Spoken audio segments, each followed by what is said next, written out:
I was gonna do carburetor today, but so I had this engine all apart and thought I was gonna get lucky and be able to reuse those rings because those rings are like brand new still. The only reason it came apart is because I had a valve seal go and it got all chewed up, so I had to clean everything out of the engine. And there was no damage to the rings or anything, but they were, I did a hone job on the cylinders because it had some scoring in there, nothing serious. But I should have replaced rings right there and then, and I knew that, and I didn't do it.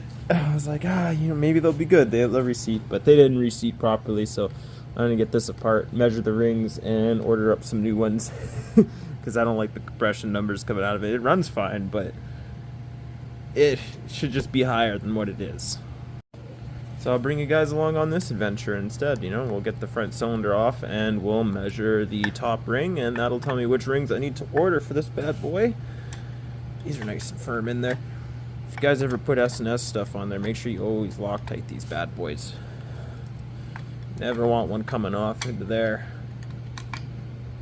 because it will go into your engine and your engine will eat it. And you know the saying, maybe you don't, if it doesn't have room, it'll certainly make room. Alright, got that plate off, so I'm just gonna give everything a little let it clean up. So this is the cylinder I'm gonna be taking off. I don't really want any dirt there. Keep them nice and clean, you know what I'm saying? Alright, now to get the carburetor off. I'm just gonna drain out this float bowl real quick because I hate getting fuel everywhere. It's my fancy Tim Hortons cup. It's very special tools, Took about 20 seconds to cut it.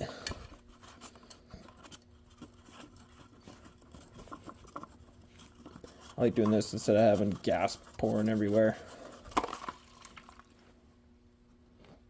There we go. Let's let that drain out. Cool. Alright, that's the exhaust and the carb off now. Just gonna lift the tanks up, get this manifold off. The old Super E. And that. Well, got the manifold off. Now what I'm gonna do is get this top oil line off here. And then, you know what? I might need a bigger wrench. And then what I'm gonna do is, I think I'm gonna move the tanks up. I think I'm gonna have to. And then I gotta get this stabilizer off there. And then, yeah, take all the 5 bolts, head bolts out of here and get the head off. Moving right along here. We've been at it half an hour, I'd say, tops so far.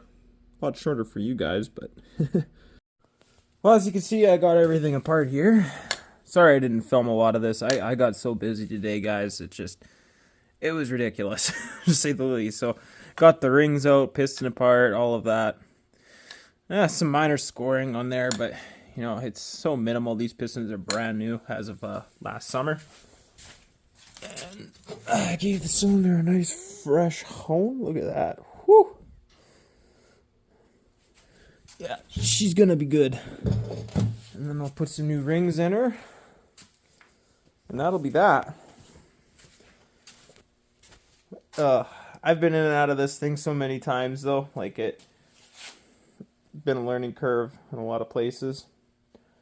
But yeah, no, this is no big deal. And it's gonna run really nice with new rings in it, even though last year, oh my goodness, it was running so well. I actually swapped pipes on it though. I put these 2-in-2s on there, gave it way more power. I had a 2-in-1, which is currently up there in those rafters, but it was basically a 2-in-1 drag pipe, if I had to describe it. It was completely hollow all the way through. All I had was torque cones, and it just provided no back pressure. These are factory HD pipes, and they definitely provide good back pressure. They've been punched out, and they sound great. And it's different, so it's going to be much better when I get new rings and my compression's back to where it should be. The Suzuki just needs new fuel lines. They rotted out, but not about the Suzuki. We don't care about the Japanese stuff. But yeah, guys, I'm sorry I didn't film more of that. I wished I would have. I got so busy today. But yeah, that's where we're at. We still have the rear cylinder to take down. I don't know if I'll get to that tonight. I'll probably do that tomorrow. But yeah, sorry again for not being able to upload the Mikuni install. I will do that when I go to reassemble everything. Promise. But again, thank you all for watching. If you did watch this far through, awesome. Means a lot. I hope you guys had a great weekend and you guys have a good rest of your week. Enjoy.